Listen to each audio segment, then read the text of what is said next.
Oke, hey, apa kabar? Jadi dari beberapa video yang ingin saya buat begitu, saya memutuskan hari ini membuat tanggapan atau video tentang apa pendapat saya gitu ya, tentang permasalahan pendidikan ya di Indonesia. Apalagi hari ini Hari Kartini, jadi selamat Hari Kartini. Banyak sekali quote-quote RA Kartini yang muncul gitu ya di Instagram ataupun di beberapa media sosial yang kira-kira kata-katanya adalah menjadi ibu pendidik manusia yang pertama-tama.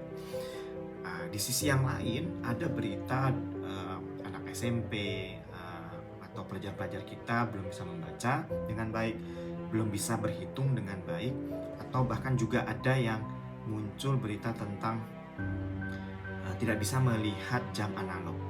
Ya, kita coba lihat satu persatu, tapi rata-rata komentar yang muncul pada video-video tersebut adalah rata-rata menanggapinya dengan mengatakan, oh ini semua karena sosial media. Yang kedua karena sekolah tidak ada ranking, maupun semua pasti naik. Dan yang ketiga adalah karena sistem pendidikan di negara kita yang tidak baik. Lantas dengan pernyataan yang ada tadi di awal, di mana peran ibu di dalam pendidikan?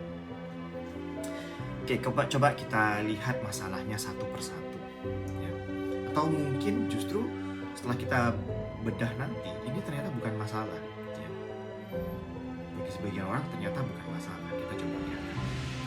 Pertama saya bahas tentang anak-anak tidak bisa melihat atau menentukan waktu di jam analog ya. Bagi saya ini bukan sebuah masalah ya, dan bahkan mungkin baru viral saat ini. Di negara-negara maju sudah beberapa tahun yang lalu tidak lagi orang bisa membaca jam analog dengan baik dan tepat ya. Kemudian seberapa sering sih saat ini kita masih melihat jam analog ya kan?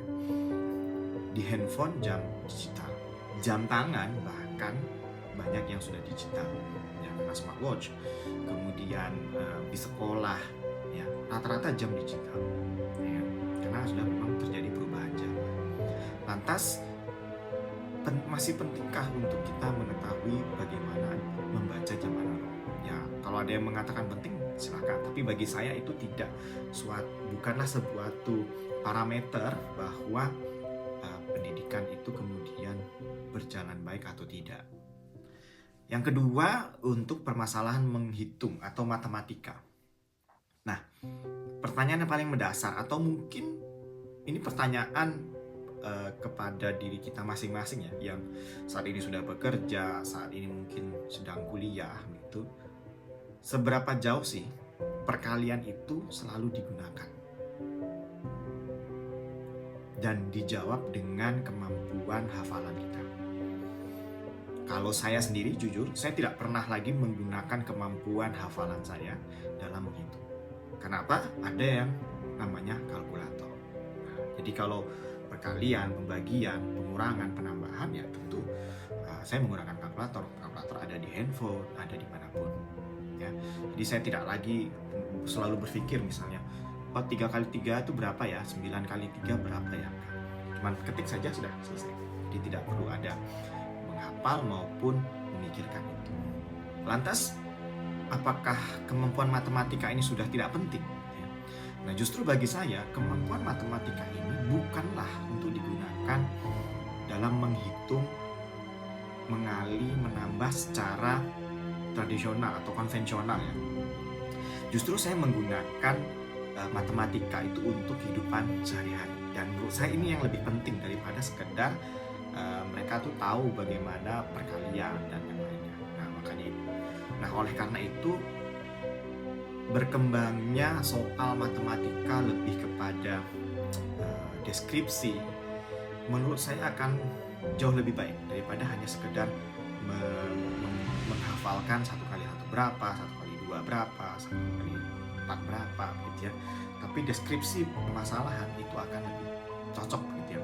Contoh, gunakan matematika itu untuk melangkah, menentukan tujuan, menentukan keputusan ya, dan membuat rencana. Apa hubungannya dengan matematika? Saya ambil saja contoh sederhana yang sering saya lakukan. Misal, Saya ingin bertemu orang 15.30 di sebuah tempat di tengah kota Yogyakarta misalnya. Jarak antara rumah saya dengan lokasi tersebut saya hitung dalam satuan waktu dan kilometer. Misal dalam satuan waktu adalah 15 menit dalam jarak 5 kilometer. Artinya saya harus berangkat 15 menit sebelum 15.30. 15 lewat 15. Oke.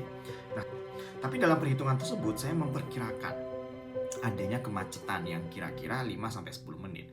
Oke, saya hitung mundur lagi, maka saya harus berangkat jam 3 lewat 5. Oke. Kemudian saya berpikir lagi, berapa lama ya waktu saya untuk persiapan sebelum berangkat? Oke, saya butuh waktu 10-15 menit, ambil 15 menit. Maka saya harus memulai persiapan untuk berangkat pada saat 14.50. Ya.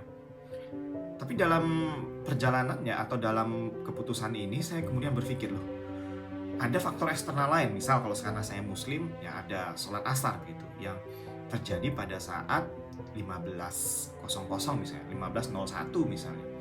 Maka kalau saya memulai di 14.50, apakah masih mungkin saya sholat sebelum saya berangkat misalnya? Nah, ini perlu dihitung kembali. Nah, sehingga itulah cara saya menggunakan matematika.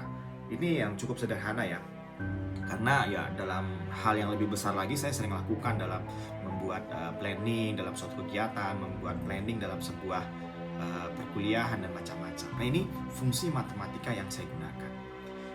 Saya nggak tahu kalau teman-teman di IT itu menggunakan matematika ini sejauh apa. Ya, sejauh apa? Apakah sudah semi otomatis atau masih manual atau bahkan sudah otomatis?